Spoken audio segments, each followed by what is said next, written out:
Good afternoon. It is April 1st, April Fools 2022. I am in my truck because I just got back from mountain biking, trying to use this place like a studio. So it's nice and quiet. Hopefully you can hear me okay. There's no wind, no noise. So I'm starting to understand why people do their videos from their cars. There's a lot of people on YouTube that do this, and I've never really understood why. But now I'm getting it, because soundproofing is expensive, and cars are pretty nice and soundproofed already. So anyway, this is my Friday update for HK Ventures LLC and the Bunker Project 501c3. So for HK Ventures, I wanted to talk about cap rates. What is a cap rate? So it's a capitalization rate. That's the amount of profit that is expected to be made on the property as it stands. There's a pro forma cap rate and then your actual cap rate. And so when I do my underwriting, I'm looking at the actual cap rate, ignoring the pro forma, because pro forma means projected, what's going to happen in the future. And so you're expecting that in the future, you'll be able to get up to a certain capitalization rate. And so mostly when sellers or brokers are marketing their properties for sale, they're going to use pro forma numbers. They're going to say this is a 6 cap rate, but the asterisk there is if you add a whole bunch of money into fixing the place up and you kick out the current tenants or you raise their rents to where they're going to have to end up moving out anyway, which is happening to a lot of people across our country. We're running into an affordability sort of crisis, as jobs only pay so much, so rent can only go up as high as the people's jobs pay them to afford the rent. So unless jobs start paying more, you really meet a ceiling, limited by that, as far as how high you can raise the rents, and we're getting definitely to that point. So one of the problems in the housing market in general, not just in commercial, as far as what I look at, not just in apartments, but also in residential, is there's a huge shortage of housing. I've heard numbers of, we would have to build 308,000 units a day for 3 years straight to get caught up to normal levels, to where there's sort of a balance where people, balance between it being a seller and a buyer's market. So that balance between supply and demand. $308,000 units built added every single day. So that's not just flipping units that are already existing and raising their rents. That's what's happening a lot. But that means adding new units. That means developing, building. And so hence I moved into a new development project with an investor who helped me out by putting in some money, and I'm helping him out by sort of helping be the investor relations arm for him, his kind of spokesman on the deal. And then I'm getting to learn about how development works along the way. So that development project is doing quite well, despite all of the challenges of material costs rising thanks to inflation, labor costs rising again thanks to inflation, thanks to labor shortage. There's just a lot of money out there in the economy that's driving prices up, right? I don't want to get into politics, but yeah, I don't know. Inflation's up and it's making things expensive. And if you're trying to build something right now, some development projects are going under, or they're not working out. But ours is going forward. What we're having to do is make some changes. So we're cutting out 3 units down to 47 from our original 50 that were planned. And we're taking out all of the garages. And that's not just thanks to material costs, but also thanks to having to respond to city ordinances, having to respond to the electric company. So it's like, what are we going to do with the power lines on site? And if we have to bury them on the ground, then there's an ordinance that says we have to offset the property 5 feet, which means we won't be able to have our garages. And we also have to have a retention pond because we're close to a river. So we need to have a place for water to go and be stored. And so that makes us change our plans. So hence we remove those 3 units, and that gives us the space to add in those extra things. And then that also saves us $1 million in construction costs. So that's pretty cool, because that's a return. That reduction in cost is a return that will come back to our investors, partners. What else? Pretty excited about that project. I thought about sharing pictures of the renderings, interior unit renderings, or pictures of the layout, some of our drawings that we've done. But I mean, those things cost. I mean, people spend, they were spent hundreds of thousands of, literally like a few $100,000 to get to that point, to have those drawings and things. So it just wouldn't be right for me to share those things on here where someone could just screenshot them and bam, now you got some plans that cost us, a lot of money to get into, to develop. So I won't be sharing those. Like, you can see the full project as it goes, or as it's being built. So I will go down and take some video of the project once we break ground, and as it's being built, I'll go back and forth a few times to check it out. Part of my learning process and part of sharing with you. And the hope is that this is sort of the first showcase property, and from here, once we can kind of show what we can do, both to getting returns to our investors and the quality of the product that we create, be able to do it again. And my goal is to be the Arizona development arm for the company, and then we've got the other arm down there where it's being built. And so we'll have kind of a development team, multiple developers around, focusing on their respective markets. So I'm excited about that. So I, as part of that, have been trying to get connected to the area where I live. I live in the West Valley of Phoenix. So I'll be presenting a class on Tuesday at 4:30 to the West Valley Real Estate Investor like Networking and Success Club, I think is what we're calling ourselves. This is our second meeting. I'll be presenting about multifamily syndication and what is syndication and how does it work and who are the partners and that kind of stuff. And I'll be doing that with a more advanced syndicator who's closed a few deals, can actually talk about their own experience, because I don't have much experience in that space yet. And there's a reason for that. So it's been intentional. Like, I signed up for a group that taught me multifamily syndication 9 months ago at the end of June of 2021. And the model they taught us was to go after properties that have a 6% cap rate or better. And your cap rate is your capitalization rate, so the amount of profit you expect to make on your property. Man, I'm sweating sitting in this truck. And 6% is a lot higher than what things are going for right now. You really got to dig. You really got to know people, really got to have a solid network to get those referrals to get a 6% cap rate. So brokers, sellers, that's what I'm looking for. 6% cap rate property. Not willing to pay anything less than that. And the reason I won't go anything less than that, and so why I've been holding off, because I've had dozens and dozens and dozens of deals sent my way, a whole lot of properties, but every single one of them are priced at a level where their capitalization rate is about 2 or 3%. And so that's a problem, because you need your cap rate to be higher than what the rate of your debt is. So if the federal rate right now for loans is about 4%, that's why we got to be at 6%. So there's that 2% cushion to make a little bit of a profit, to be able to pay investors, pay ourselves, provide some reserves in case something goes wrong at the property, have some extra funds in case something goes wrong during the rehab process, or changing over units. Every time you change over a unit, try to make it a little nicer for the next tenant coming in.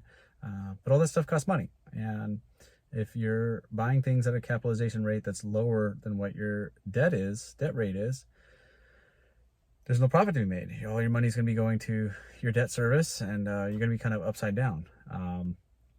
And I understand there is the argument that you can use forced appreciation to bring that cap rate up. So it's okay to buy at a 2 or 3% cap rate, because we're going to add a bunch of value to it. Meaning we're going to find ways to increase services for our tenants. So maybe we're going to add a dog park, allow people to have dogs, and then that allows us to charge a pet rent fee or a pet deposit. And so that increases our net operating income a bit. We're going to bring in washer and dryer system with a card and an app attached to it. So that way tenants have access to laundry facilities on site, an easy to use app and a card, or maybe it's just on their phone. Maybe they don't even need a card, something like that. And then that comes directly in. So that raises net operating income. Bring vending machines, partner with a vending machine company. If the apartment complex is large enough, Partner with a daycare. Maybe you make part of your rec center on site. So a lot of the big ones, you've got a pool, you've got a rec center, you've got a fitness center. So why not add a daycare on site? Because it's, that's what the whole point of apartments is for working class people. This is workforce housing that we're trying to build. So daycare on site, I think it's awesome. Then there's all kinds of other little ways, you can reduce your expenses as well. So that's, adding in door locks that can be programmed. So that way you're not having to buy new door locks and pay for new keys every single time somebody moves in and out. That can save a whole bunch of money. You just change the program, change the code, maybe biometric, who knows what you use to get in and out. But some sort of, smart key system, smart lock system, save a bunch of money there over the long run. You can install smart thermostats, all kinds of different things, LED lighting, low flow toilets, low flow water system.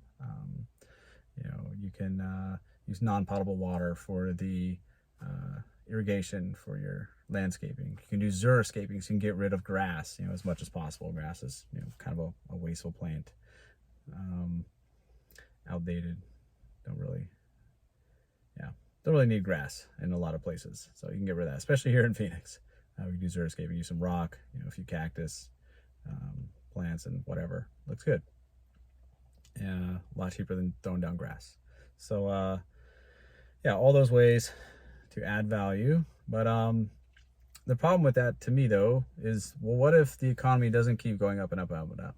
And all the signs on that I can tell, and all the historical signs have showed that, following times of massive inflation like we're in right now comes a pretty heavy recession. And so that's kind of what I'm expecting us to go into. And so I'm finding investors are having cold feet. They're saying, I'm really not comfortable getting into multifamily right now, especially at a cap rate that's below, below the Fed rate, because there's no profit to be made. And, what happens if they default on their loan? Now they lose the property, and what happens to all those investors' money? Now their investment is gone.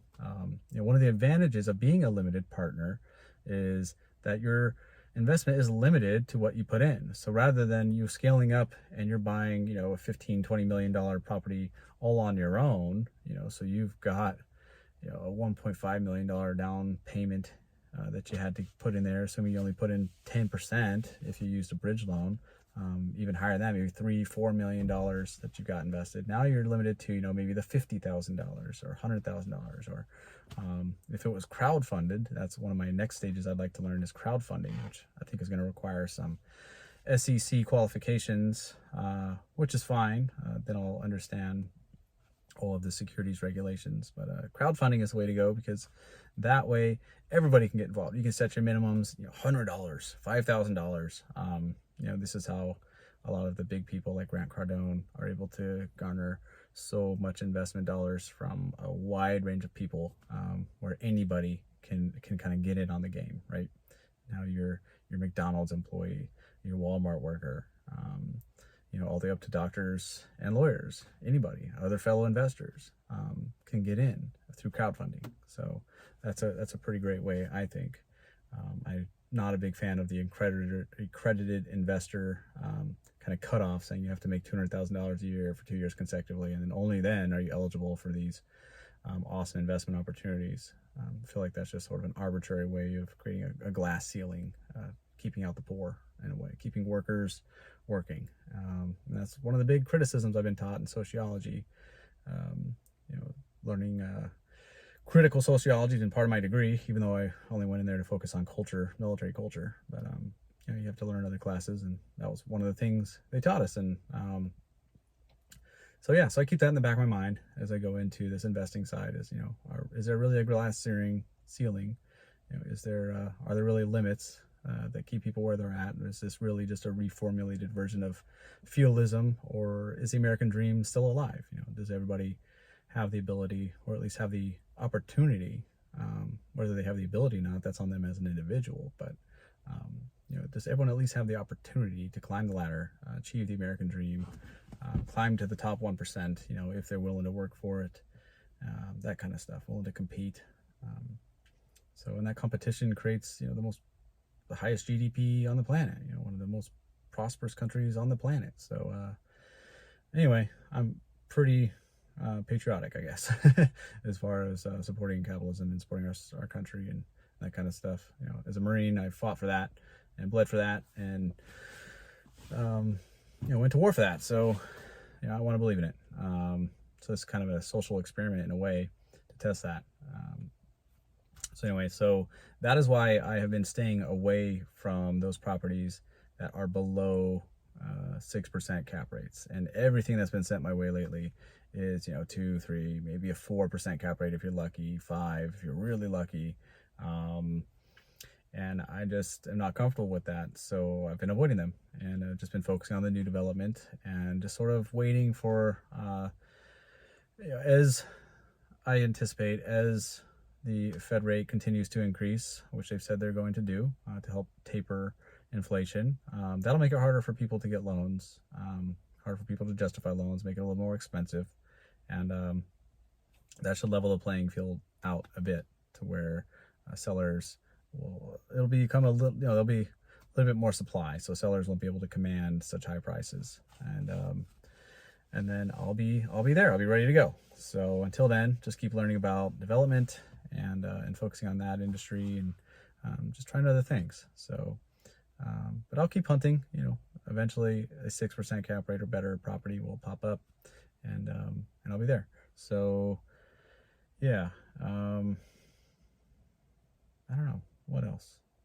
I think that's it. I think the bunker project. So the bunker project, I've been trying to raise $5,000, just like, I think it's like $4,951, something like that, just under $5,000 to make it through summer. So I've got $1,800 of my own I can put in, that's in the bunker project account. It's not, and after that, I'm going to need help. And that means I need your help. So if you own a business and you'd like to sponsor a nonprofit, it's a 501c3. There's zero conflict of interest. I've got letters from lawyers I can show you to verify that. I don't live in the house. The house is completely leased to the nonprofit at only 8 months per year, at a low rate, well below market. All the veterans only, really cheap rent, only pay 8 months out of the year. So what I need help with is covering those other 4 months. And the purpose of that is to help them stay in school, stay focused on school, not stress about money, take away all the excuses for why they can't make it through school, for why they might drop out. And because when they drop out, we know through social science research that a lot of problems happen. That's where you get the suicide and mental health and social isolation, the underemployment, eventually leading to unemployment, a lot of those transition problems. I know that's sort of a benefit to the military in some way, if you think about it, where, if veterans get out and they struggle in the civilian sector, then they're that much more likely to go re-enlist. And that creates a good pool of experienced professionals in the military. But it's just kind of a pretty shady way of recruiting people back into the military or steering them back into the military. So I would like to focus on helping people transition and just kind of take away where like they're going back in the military because they have to, because they're struggling. And that's what the bunker project is sort of about, just preventing those issues that make it difficult to make it in the civilian sector, transitioning from the military sector, because it's a big transition. It's going from a total institution to an individualistic society, or a collectivistic society to individualistic society. It's a challenge. So we really need that $5,000. How we get it, whether it's just everyone on my Facebook page or on my Instagram, or watch this YouTube channel, puts in $50, $5, $10, that would add up. If I've got 1,000 followers, it doesn't take much. Or maybe not of the YouTube channel, but 1,000 people on my Facebook. If each one of those donated $5, there we go. We got our $5,000. That's it. We made it. If somebody owns a business, like I said, we're a non-tax or a non-profit 501c3 status. So whatever gets donated from a business is able to, or an individual is able to be written off as a non-taxable donation or a tax deduction kind of thing. We can give you a receipt with our EIN and all of that. So yeah, so there's that benefit. And then we're able to work with you on marketing. You know, you can use our logo on stuff. You know, I'm happy to give interviews, whatever. Just the only part for me is the limitation, I guess, is that I'm not willing to put up the veterans themselves to be used as propaganda. So I'm not going to allow, you know, cameras to come in the house while there's veterans there and get in their face and, you know, ask them about the Bunker Project or anything like that. You know, their lives are their lives, and that's been one of my biggest pet peeves when I go to other nonprofit events, is that they have cameras there in my face. You know, you probably, if you follow my Facebook page, you probably see one where there was a reporter in Vegas that asked me a really private question. You know, asked me what my mental health diagnosis was, you know, on camera. And I was kind of startled by the question, and I just answered it like, okay, he's not going to put that on. He's not going to actually use that in his cast, because that's private HIPAA protected information. But he did. That's kind of what he centered his whole thing around, and it pissed me off. I really didn't like that. So you know, I don't want to do that to any other veteran. And they've asked that. You know, they've asked to, like, you know, they don't want to be seen, you know, living in a, you know, they just don't want the stigma of, you know, being associated with the nonprofit industry, you know, with you know, needing any kind of handout. One of the big issues with veteran culture is that, you know, we're supposed to be tough, we're supposed to be strong, we're supposed to be able to pull ourselves up by our bootstraps, you know, do things on our own, that we don't need outside help. And so if you're seen on camera at any kind of veteran event, you know, any kind of nonprofit, you know, we're saving the veterans, that kind of stuff, it's problematic. You know, it can deter people away, and that's troubling. I don't want to deter anyone away. So yeah, private donations, sponsorships from businesses, private businesses, and then federal grants as well. We're kind of open to that, I guess. It would have to be a grant that doesn't change our mission too much, though. It doesn't require a ton of reporting. That's been one of the reasons I've stayed away from federal grants, just because, you know, they're very bureaucratic and have a lot of control that I don't really want to give up control of the program to a federal to a federal agency, essentially. Just become their tool. Like, yeah, there's a few programs out there, but yeah, been resistant to taking that on unless I really have to, because their mission is different than what my mission is. So I think that's it for 23 minutes. I think that's good for an update. I could talk a whole lot more about things with multifamily syndication. I've been doing a LinkedIn challenge. If you find me on LinkedIn, I've been posting there more, focusing less on Instagram and Facebook, just because those are more like personal things, whereas LinkedIn is very focused, you know, for investors, professionals. You know, that's what people are there for. So I originally thought it was for resumes, kind of like Indeed. So I didn't really use it. I didn't think it was something for me, since I'm not looking for a job. But yeah, finding it to actually be a really cool social network for professionals. So find me on there too. I'm going to call it a day. I'll get back on Monday. Take care.